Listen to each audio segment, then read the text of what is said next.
विश्वं दर्पणदृश्यमाननगरी तुल्यं निजान्तर्गतम्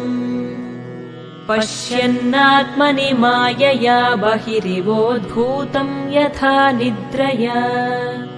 यः साक्षात् कुरुते प्रबोधसमये स्वात्मानमेवाद्वयम् तस्मै श्रीगुरुमूर्तये नमः इदं श्रीदक्षिणामूर्तये तस्मै श्रीगुरुमूर्तये नमः इदं श्रीदक्षिणामूर्तये बीजस्यान्तरिवाङ्कुरो जगदिदं प्राङ्निर्विकल्पं पुनः मायाकल्पितदेशकालकलना वैचित्र्यचित्रीकृतम् मायावीव विजृम्भयत्यपि महायोगीव यस्वेच्छया तस्मै श्रीगुरुमूर्तये नमः इदं श्रीदक्षिणामूर्तये तस्मै श्रीगुरुमूर्तये नमः इदं श्रीदक्षिणामूर्तये यस्यैव स्फुरणं सदात्मकमसत्कल्पार्थकं भासते साक्षात् तत्त्वमसीति वेदवचसा यो बोधयत्याश्रितान् यत् साक्षात्करणाद् भवेन्न पुनरावृत्तिर्भवाम्भोनिधौ तस्मै श्रीगुरुमूर्तये नमः इदं श्रीदक्षिणामूर्तये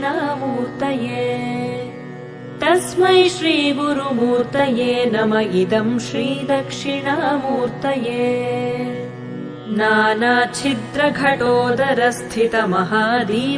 नानाच्छिद्रघटोदरस्थितमहादीपप्रभाभास्वरम् ज्ञानं यस्य तु चक्षुरादिकरणद्वारा बहिःस्पन्दते जानामीति तमेव भान्तमनुभात्येतत् समस्तं जगत् तस्मै श्रीगुरुमूर्तये नमः इदं श्रीदक्षिणामूर्तये तस्मै श्रीगुरुमूर्तये नमः इदं श्रीदक्षिणामूर्तये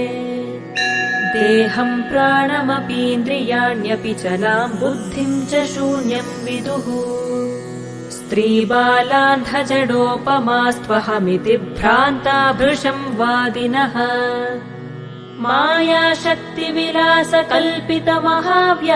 मायाशक्तिविलासकल्पितमहाव्यामोहसंहारिणे तस्मै श्रीगुरुमूर्तये नमः इदं श्रीदक्षिणामूर्तये तस्मै श्रीगुरुमूर्तये नमः इदं श्रीदक्षिणामूर्तये राहुग्रस्तदिवाकरेन्दुसदृशो मायासमाच्छादनात् सन्मात्रः करणोपसंहरणतो यो भूत्सुषुप्तः पुमान् प्रागस्वाप्समिति प्रबोधसमये यः प्रत्यभिज्ञायते तस्मै श्रीगुरुमूर्तये नमः इदं श्रीदक्षिणामूर्तये तस्मै श्रीगुरुमूर्तये नमः इदं श्रीदक्षिणामूर्तये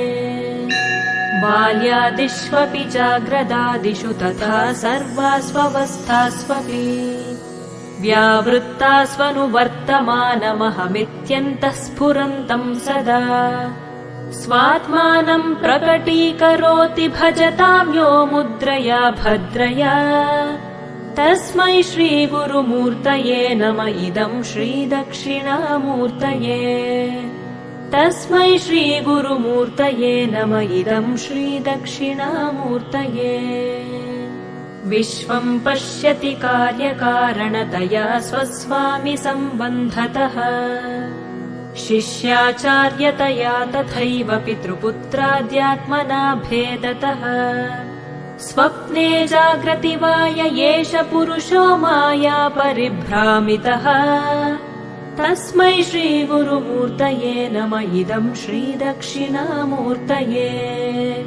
तस्मै श्रीगुरुमूर्तये नमः इदं श्रीदक्षिणामूर्तये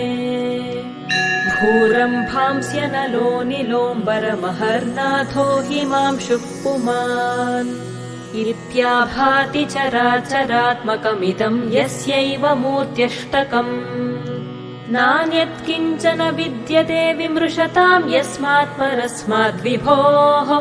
तस्मै श्रीगुरुमूर्तये नम इदं श्रीदक्षिणामूर्तये तस्मै श्रीगुरुमूर्तये नम इदं श्रीदक्षिणामूर्तये